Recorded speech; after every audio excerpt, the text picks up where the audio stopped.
शिक्षा माँ सरस्वती के उस सितार की भांति है कि जिसके तार जब छिड़ते हैं पूरी फिजा ही बदल जाती है। पर अक्सर ये देखा जाता है कि जो व्यक्ति कहीं शिक्षा ग्रहण करता है वो अपनी शिक्षा दीक्षा को लेकर कहीं दूर उड़ जाता है ताकि उसका लाभ केवल उसे और उसके परिवार को मिले। पर आज 89.6 एफएम गोंडा शहर की धड़कन के स्टूडियो में मौजूद हैं एक ऐसे शख्स, एक ऐसे हाईली क्वालिफाइड व्यक्ति जो कि इसको पूरी तरह से एक्सेप्शन है इसके। हमारे साथ हैं, नमस्कार सर, प्रोफेसर रविशंकर जी, जो कि मां पाटेश्वरी यूनिवर्सिटी के सबसे पहले वाइस चांसलर हैं। तो आज 89.6 एफएम गोंडा शहर की धड़कन के इस पॉडकास्ट दी अनटैंगल में मैं सर का स्वागत करती हूँ। धन्यवाद। नमस्कार। सबसे पहले तो सर आपको बहुत बधाई कि आप मां पाटेश्वरी यूनिवर्सिटी के पहले वाइस चांसलर हैं और आपका जो नाम है वो इतिहास के पन्नों में हमेशा के लिए लिखा जा चुका है। धन्यवाद धन्यवाद। तो सर आपकी जो शिक्षा है वो मेनली इलाहाबाद यूनिवर्सिटी से हुई है। थोड़ा सा अपनी शिक्षा के बारे में, अपने एक एजुकेशनल बैकग्राउंड के बारे में, अपने घर परिवार के बारे में कुछ साझा करना चाहेंगे? जी, मैं प्रोफेसर रविशंकर सिंह, भौतिक विज्ञान विभाग, इलाहाबाद विश्वविद्यालय प्रयागराज का एमएससी और डीफिल का छात्र हूँ।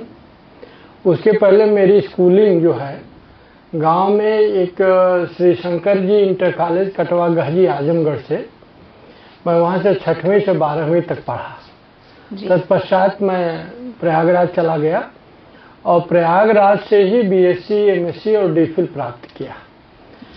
उसके बाद मैं प्रयागराज के सन्निकट एक स्थान है कौशाम्बी, महात्मा बुद्ध से जुड़ा हुआ स्थान है कौशाम्बी। कौशाम्बी में अपनी अध्यापकीय सेवा शुरू किया। सर्वप्रथम वहाँ 11 अक्टूबर 1999 को अपॉइंट हुआ। उसके बाद फिर प्रोफेसर रामलला की धरती पर अवध विश्वविद्यालय में आया 2001 में। अक्टूबर 2005 में मैं दीनदयाल उपाध्याय गोरखपुर विश्वविद्यालय में सबसे कम उम्र का उपाचार्य नियुक्त हुआ और तभी से वहीं पर सेवा करीब 20 वर्ष हो गए। मैं दीनदयाल उपाध्याय गोरखपुर विश्वविद्यालय में प्राध्यापकीय जीवन वहीं से शुरू किया और वहीं पे अभी भी संचालित है। कुछ दिनों के लिए ये दायित्व मिला हुआ है, ये देवी पाटन मंडल के शिक्षकीय परिवेश को में सेवा करने का। तो मैं आप सभी लोगों के सामने शिक्षकीय जीवन, जो गोंडा परिवेश है, थोड़ा सा ये देवी पाटन मंडल एस्पिरेशनल डिस्ट्रिक्ट इसमें सबसे ज़्यादा है, आकांक्षात्मक जनपद इसमें कई जनपद हैं, श्रावस्ती है, बलरामपुर है, गोंडा भी उसमें आता है। तो ऐसे मंडल में एकमात्र विश्वविद्यालय भी उत्तर प्रदेश सरकार ने, परम पूज्य गोरक्षपीठाधीश्वर ने इसमें एक सृजित किया है और उसका शिलान्यास 15 मार्च 2024 को हुआ। माननीय मुख्यमंत्री जी ने किया और मैं यहाँ पर मां पाटेश्वरी विश्वविद्यालय बलरामपुर में 3 दिसंबर 2024 से इस दायित्व पर हूँ। जी सर। तो सर आप डीन ऑफ स्टूडेंट वेलफेयर भी हैं? हाँ, गोरखपुर विश्वविद्यालय में मैं लगभग सभी प्रशासकीय दायित्व में था। मैं dean faculty of engineering technology था, मैं डीन स्टूडेंट वेलफेयर था, head of the physics department था वहाँ पर। जी सर। और भी बहुत सारे, मैं रूसा का चेयरमैन भी था। तो आप ये कह सकते हो कि थोड़ा सा लोग कार्यशैली से प्रभावित थे। कुलपति जी लोग हमारे भी कुलपति हैं, तो प्रभावित थे। तो मुझे प्रशासकीय हर पदों का अनुभव है। मैं अपने विश्वविद्यालय में करीब करीब सभी पदों पर कार्य किया हूँ और उसका लाभ हमको यहाँ पर बहुत मिल रहा है। जी, तो यानी कि ज़्यादातर आप व्यस्त रहते हैं और व्यस्त रहने वाला व्यक्तित्व है आपका, यानी कि पढ़ते रहते हैं, पढ़ाते रहते हैं और एडमिनिस्ट्रेटिव पोजीशंस जो भी यूनिवर्सिटी में है उनको भी ग्रहण करके उनका भी आप निर्वहन करते हैं। हाँ, मेरा जो शोध का क्षेत्र है। अभी बहुत ही जल्दी मैंने 3 छात्राओं को, हमारे अंडर करीब 4 छात्राएं थी, पीएचडी कर रही थी। अभी 3 छात्राओं को एक नवीनतम विधा है क्वांटम टेलीपोर्टेशन, क्वांटम कम्युनिकेशन का एक पार्ट है क्वांटम टेलीपोर्टेशन। सर बताना चाहेंगे टेलीपोर्टेशन? हाँ, बता रहे हैं। क्वांटम टेलीपोर्टेशन पर इन 3 छात्राओं ने अपना शोध प्रबंध अभी प्रस्तुत किया है और उनको पीएचडी की डिग्री हासिल हुई है। तो ये शोध छात्र होने के नाते और हमारे साथ अटैच थे वो सब, तो उनके लिए नया नया जो उस क्षेत्र में कार्य हो रहा है उसकी जानकारी रखने के लिए मैं करीब करीब उन लोगों की तरह से ही पढ़ता लिखता था। जी सर। तो वो मेरा जो शोध था वो भी क्वांटम ऑप्टिक्स में था। वो ऑप्टिक्स और क्वांटम मैकेनिक्स का सिंथेसिस को क्वांटम ऑप्टिक्स कहते हैं। मेरे सुपरवाइजर प्रोफेसर हरिप्रकाश जी थे, अब नहीं रहे, परंतु उन्होंने बहुत अच्छे से मुझे सिखाया। कभी कभी कहा करते थे कि मैं अपनी पूरी जिंदगी का तुमको सब मैं तुम्ही को दे दिया हूँ। और उसके बाद मैंने जब अपना शोध शुरू किया तो मैं इस समय क्वांटम कंप्यूटेशन और कम्युनिकेशन पे कार्य करता हूँ। तो ये मेरा शोध का क्षेत्र है। प्रशासकीय जीवन में जैसा मैंने पहले बताया कि मैं करीब करीब हर पदों पर कार्य कर चुका हूँ। इसके साथ साथ भारतीय दर्शन, संस्कृत और खासकर नाथ पंथ, नाथ पंथ पर मैंने खूब पढ़ा है। और फिजिक्स के प्रोफेसर होने के साथ साथ मैं जब गोरखपुर विश्वविद्यालय में था तो महायोगी गोरखनाथ शोध पीठ एक स्थापित हुई है, उसका मैं ओएसडी भी था। तो मेरे देख रेख में उसका पूरा कैसे संचालित हो, कितने पद हों उसमें, कौन कौन से कार्य हो सकते हैं, वो सारी चीज़ हुआ है। अब वहाँ पे धीरे धीरे अपॉइंटमेंट हो रहे हैं, लोग आ रहे हैं। तो ये सारा मेरा फिजिक्स के अलावा भी साहित्य, दर्शन, संस्कृत में भी थोड़ी अपनी रुचि है। मैं अभी भी पढ़ता रहता हूँ और लिखता पढ़ता हूँ उसमें। हाँ, थोड़ी सी यहाँ पे आने के बाद ये अपना शोध और फिजिक्स थोड़े सा दूर हुई है, थोड़ा सा ले लिया। हाँ, समय कम मिलता है। जी सर। परंतु वो क्यूरियोसिटी वो तो रहती है कि मुझे पढ़ना है, रोज चिंता रहती है कि कुछ न कुछ पढ़ा जाए उसमें। जी। तो उसमें पढ़ते रहते हैं। और शोध इधर अभी हम लोग 2-3 रिसर्च पेपर भी पब्लिश किए हैं। जी सर। और अच्छे जर्नल में पब्लिश करते हैं, मतलब अमेरिकन और यूरोपियन जर्नल्स में भी पब्लिश करते हैं। बेहतरीन सर। तो ये सब कार्य हमारे ये तो थोड़े समय के लिए ये दायित्व तो है, जब तक है उस पर पूरा फोकस है, लेकिन फोकस तो अपना अध्यापकत्व तो ही है सर। बट ये फिलॉसफी और फिजिक्स का ये जो एक रेयर कॉम्बिनेशन आज मैं देख रही हूँ, मेरे समक्ष बैठे हैं, ये मैंने पहली बार देखा है। क्योंकि ज़्यादातर हमें लगता है कि जो साइंस बेंट है, जिनका bent of minds toward science है, वो ह्यूमैनिटीज़ को या फिलॉसफी को थोड़ा सा मतलब दरकिनार करते हैं। हाँ, ये हमारे भारतवर्ष में ऐसा सामान्य तौर पे देखने को मिलता है। जी सर। लेकिन फिजिक्स जो है इसे समाज की ही विषय है। जी सर। और मैंने कई ऐसी पुस्तकें पढ़ी हैं जिसमें समाजशास्त्र के विद्वान कॉस्मोलॉजी, फिजिक्स पे अध्ययन करते हैं। और क्वांटम मैकेनिक्स का मैं विद्यार्थी हूँ। जी सर। क्वांटम मैकेनिक्स मुझे बड़ी रुचिकर लगती है और बहुत लोगों को कठिन लगती है। ये बड़ा कठिन विषय, लोग कहते हैं कि फिजिक्स बहुत कठिन है। फिजिक्स में भी क्वांटम फील्ड थियरी वो मतलब काइंड ऑफ टफेस्ट फील्ड मानी जाती है, उसका मैं विद्यार्थी हूँ और मुझे अच्छा लगता है। और मैं चूँकि ये हो सकता है गोरक्ष भूमि का यह इम्पैक्ट हो मेरे ऊपर कि मैं भारतीय दर्शन, संस्कृत और नाथ पंथ का सामाजिक, सांस्कृतिक, दार्शनिक आयाम पर मेरी रुचि पैदा हो गई। जी सर। और पैदा होने से मैंने खूब नाथ पंथ के सभी नाथ योगियों को करीब करीब पढ़ा है, बहुत नज़दीक से देखा है। और आज भी जो उस पे पूज्य पीठाधीश्वर लोग हैं जो कार्य कर रहे हैं, ये राजनीति का एक क्षेत्र, माननीय मुख्यमंत्री जी का राजनीति का एक क्षेत्र है। जी सर। ऐसे बहुत क्षेत्र हैं जो अभी बहुत लोग जानते नहीं हैं। जी जी। तो उन सभी को थोड़ा नजदीक से देखने का अवसर प्राप्त हुआ। तो यानी कि अभी जो हमारी लीडरशिप है, चाहे वो एजुकेशनल फील्ड में हो चाहे पॉलिटिकल फील्ड में हो, वो बहुत मल्टी डायमेंशनल है।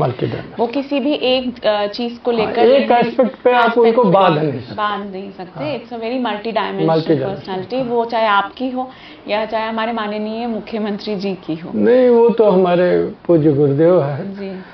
और मैं ये गर्व के साथ कहता हूँ कि गोरक्ष पीठ के विमल विभूति को मुझे भी संस्पर्श करने का अवसर प्राप्त हुआ। जी। और वो गुरु हैं, उनके कई ये पुस्तक हैं। हम लोग किसी पृष्ठ के एक लाइन भी अगर हो जाए तो बहुत, लेकिन उन लोगों का तो कहना क्या।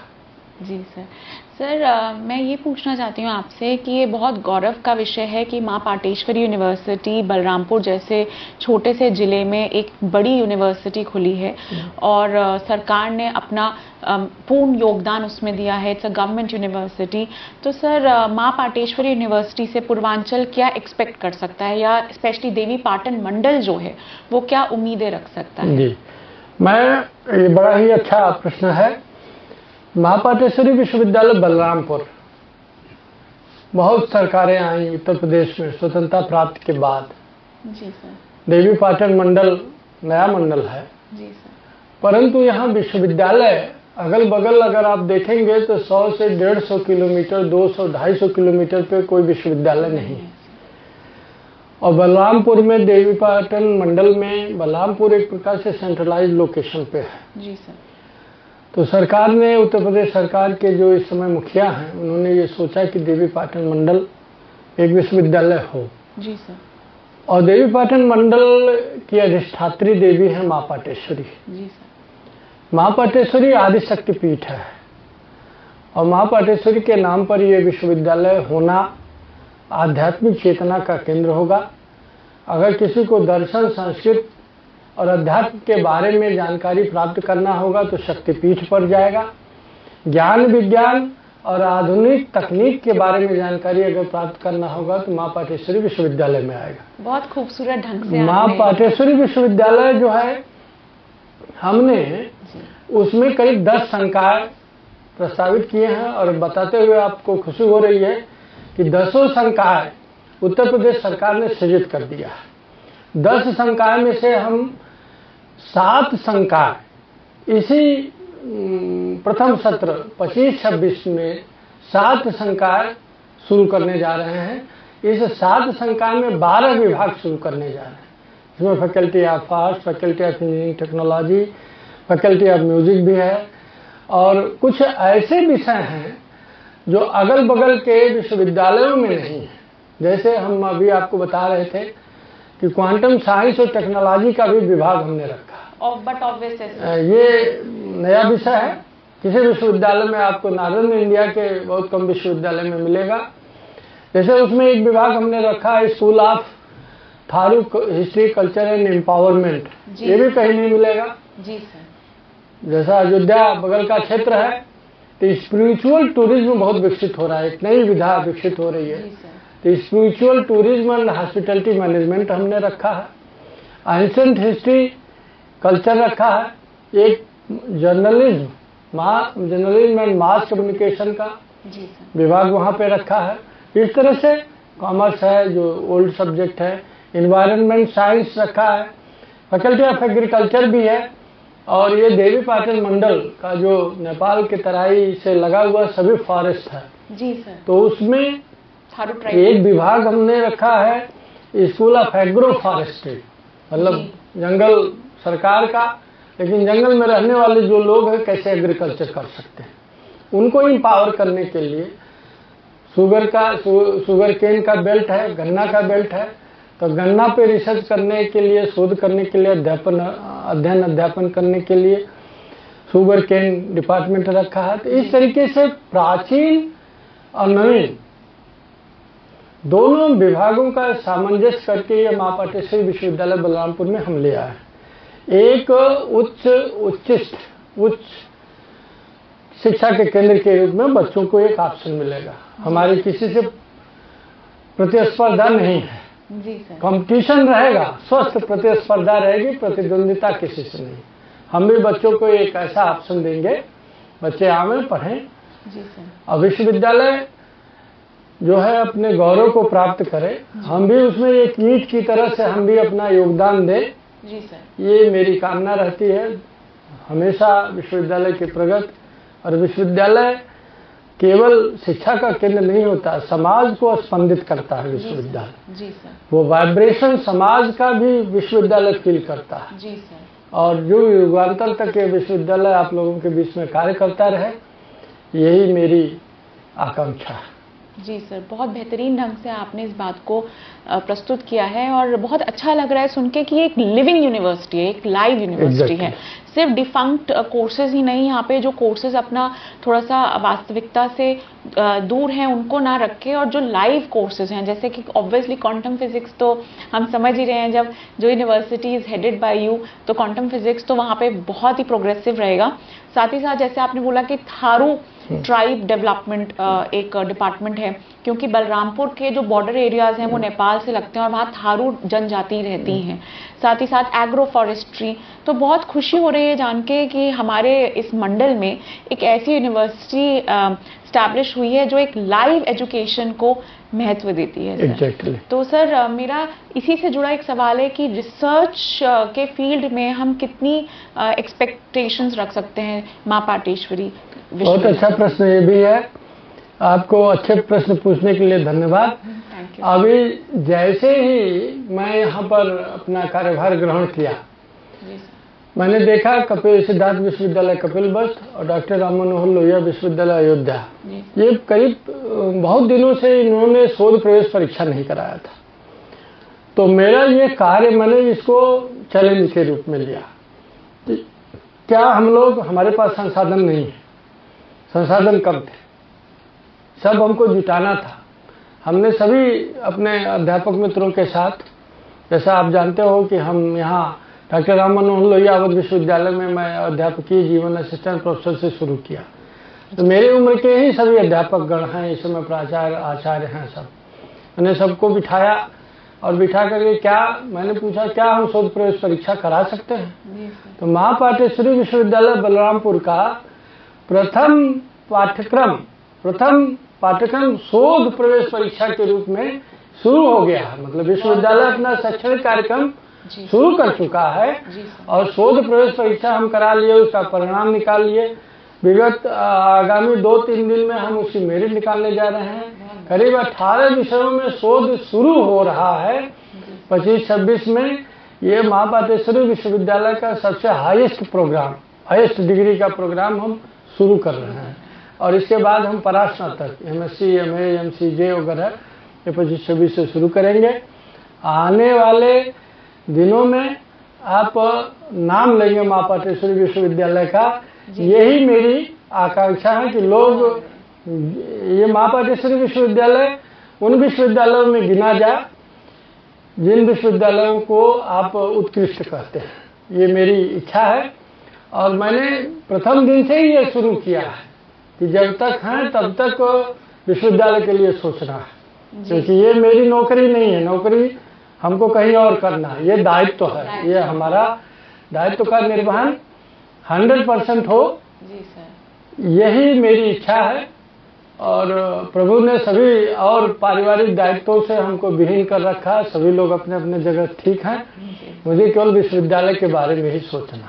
सर बहुत ही खूबसूरत विजन, बहुत ही अच्छी सोच और बहुत ही होपफुल हैं हम कि माँ पाटेश्वरी यूनिवर्सिटी, जो कि आप जैसे इंसान, आप जैसे व्यक्तित्व की लीडरशिप में है, आई एम श्योर कि जो आपका विजन है हम खुद भी इसे फुलफिल होते हुए जल्द ही देखेंगे। हैविंग सेड सो सर, एक बहुत छोटा सा सवाल मैं आपसे पूछना चाहती हूँ जिसका महत्व पढ़ने वाले बच्चों के लिए बहुत बड़ा होता है कि काफ़ी इस क्षेत्र में चीटिंग को लेकर काफ़ी खबरें आती हैं अखबार में। तो माँ पाटेश्वरी यूनिवर्सिटी किस तरह से सुनिश्चित करेगी कि चीटिंग जो है वो उसके संबंध में उसका नाम कभी भी प्रकाशित ना हो कहीं भी?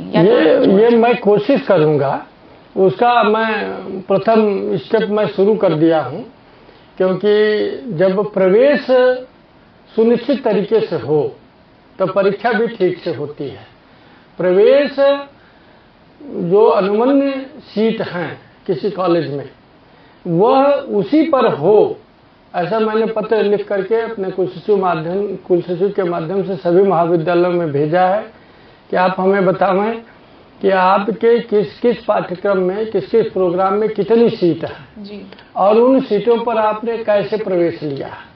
जब आप काफ़ी संख्या में ज़्यादा छात्रों को प्रवेशित करते हैं तो उनके अनुसार आप कार्य करते हैं, उनको कुछ सुविधा देते हैं। यह सुविधा और नकल रोकने के लिए नकल विरोधी कानून है, उसका सुनिश्चित ढंग से पालन किया जाएगा।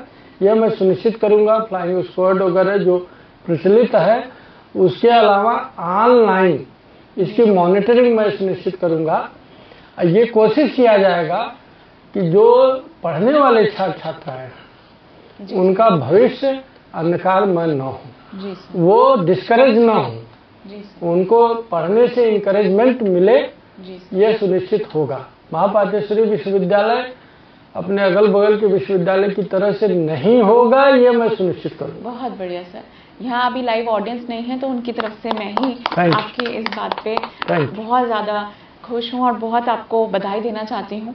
एक आखिरी सवाल सर मेरा, बहुत ही छोटी जगह से आपने शुरू किया। आपने बताया कि आजमगढ़ के गांव से आपने विद्यालय की पढ़ाई पूरी करी, फिर वहाँ से आप इलाहाबाद विश्वविद्यालय गए, फिर उसके बाद जो है अवध विश्वविद्यालय में आपने असिस्टेंट प्रोफेसर की जॉब ज्वाइन करी, फिर आप दीनदयाल उपाध्याय विश्वविद्यालय में आपने बहुत एक लंबा समय बिताया जहाँ पे आपने बहुत सारा कार्य किया, और आप फाइनली आप वीसी बने हैं महापाठेश्वरी यूनिवर्सिटी के। तो जो युवा हमारा ये पॉडकास्ट देख रहे हैं, क्या आप उन्हें कोई संदेश देना चाहेंगे कि किस तरह से आप अपने जो सीमित संसाधन हैं उस पर ना ज़्यादा जोर डाल के या उस पर ज़्यादा वरी ना करके आप किस तरह से अपने एक उज्जवल भविष्य के लिए लगातार प्रयास कर सकते हैं? बहुत अच्छा आपने प्रश्न पुनः रखा है। मैं एक बार अपनी यात्रा बता देता हूँ। मैं जब बचपन में था तो मेरी प्रथम अध्यापिका मेरी दादी थी। जी। मेरी दादी ने, मुझे याद है कि मुझे वो पटरी होती थी, हम लोग उस पर अक्षर ज्ञान उन्होंने कराया। वो पढ़ी लिखी नहीं थी लेकिन मुझे बैठाती थी। जी सर। उसके बाद मेरे जीवन में स्त्रियों का बड़ा महत्व है। उसके बाद मेरी बुआ ने मुझे पढ़ाया और मैं पढ़ना शुरू किया तो बुआ मुझे ले गई और 5वीं से 12वीं तक पढ़ाया। और पुनः इस समय भी बहुत कुछ ज़्यादा, मतलब अभी मैं विद्यार्थी के तौर पर रहता हूँ। केवल उसका एकमात्र है कि मेरी जो पत्नी है वो भी साइकोलॉजी से पीएचडी, डॉक्टर संध्या सिंह, लेकिन उन्होंने अपने करियर से ज़्यादा मेरे करियर को महत्व दिया। और ये अच्छा रहा कि उनकी वजह से कहीं न कहीं उनका बड़ा योगदान है मुझे यहाँ तक पहुँचाने में। और ये भी एक बड़ा सुयोग है कि मैं जहाँ से पढ़ना शुरू किया वो दैव स्थान था। प्राइमरी का जो हमारा स्कूल था वो शिवालय के बगल में था। फिर प्रथम जहाँ मैं पढ़ने गया उसका भी नाम से शंकर जी इंटर कॉलेज था। इसके बाद मैं जब प्रयागराज गया तो प्रयागराज तो आप जानते हो सांस्कृतिक केंद्र है, प्रयागराज गया। प्रयागराज से अब उससे अच्छा विश्वविद्यालय मुझे कहीं नजर नहीं आया तो वहीं से सारी शिक्षा दीक्षा हुई। जब नौकरी करने, मतलब अध्यापकीय जीवन में प्रविष्ट हुआ तो वो भी कौशाम्बी से शुरू हुआ। फिर अवध क्षेत्र में प्रभु श्री राम लला के पास अयोध्या आया। अयोध्या के पास गोरखपुर जो महायोगी गुरु गोरखनाथ का स्थान है। फिर ये दैवीय योग आप कहिए, फिर माँ पाटेश्वरी की सेवा करने का ये सुअवसर मिला। तो ये सुचक्र जो है मेरी जिंदगी में बहुत अच्छे ढंग से बैठा हुआ है। और इसके लिए मैं उसी आदिशक्ति माँ पाटेश्वरी को और उनके शिष्य माँ महायोगी गुरु गोरखनाथ को साधुवाद आभार व्यक्त करता हूँ कि मुझे ये दायित्व मिला है। और अभी मैं कुछ दिनों पहले ही पढ़ा था कि जो जिसको दायित्व मिला है उसको रुकने और आराम करने और क्रोधित होने का कोई हक नहीं है। तो इसी पे हमारा हम किसी पे कार्यक्रम अपना आगे बढ़ाते हुए कोशिश ये करेंगे कि मैं जब तक रहूं इस देवी पाटन मंडल के शिक्षा जगत की सेवा करता रहूं। जी सर, जब विजन की बात होती है तो मुझे नारी ज्ञानस्थली महाविद्यालय का नाम भी मेरे जहन में आता है, जिसको डॉक्टर कृष्णा सिन्हा ने अपनी बहुत कड़ी मेहनत से स्थापित किया और ये पूरे ज़िले का पहला गर्ल्स डिग्री कॉलेज बना। तो क्या आप नारी ज्ञानस्थली महाविद्यालय के लिए कोई छोटा सा संदेश देना चाहते हैं?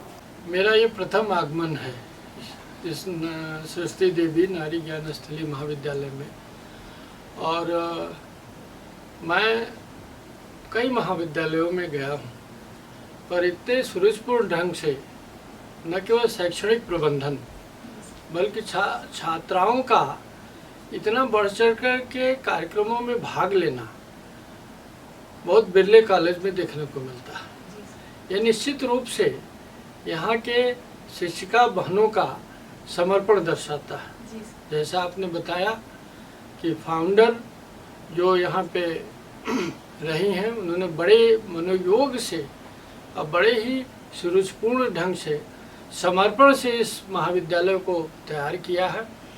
यह अपने शैक्षिक उत्कर्ष के लिए तो जाना ही जाता है, लेकिन विद्यार्थियों में सह पाठ्येतर गतिविधियों के लिए भी ये बहुत ही उल्लेखनीय कार्य कर रहा है। इसके लिए मैं साधुवाद शुभ मंगल कामना प्रेषित करता हूँ। बहुत बहुत धन्यवाद। Thank you sir. तो ये थे हमारे साथ प्रोफेसर रविशंकर सिंह जी, और सर ने एक बहुत ही अच्छा विजन अपना रखा और बहुत ही बड़ा सौभाग्य है पूरे देवी पाटन मंडल का कि देवी पाटेश्वरी माँ पाटेश्वरी यूनिवर्सिटी यहाँ पे स्थापित की गई, और उसका जो लीडरशिप है, उसकी जो डोर है, उसका जो पूरा कार्यभार है वो सर के कंधों पे रखा गया है, जो कि एक highly educated, highly motivated and बहुत ही बड़े विजनरी हैं। तो इसी के साथ मैं अपना ये पॉडकास्ट समाप्त करती हूँ। सुनते रहिए आपका अपना podcast the untangle. Thank you.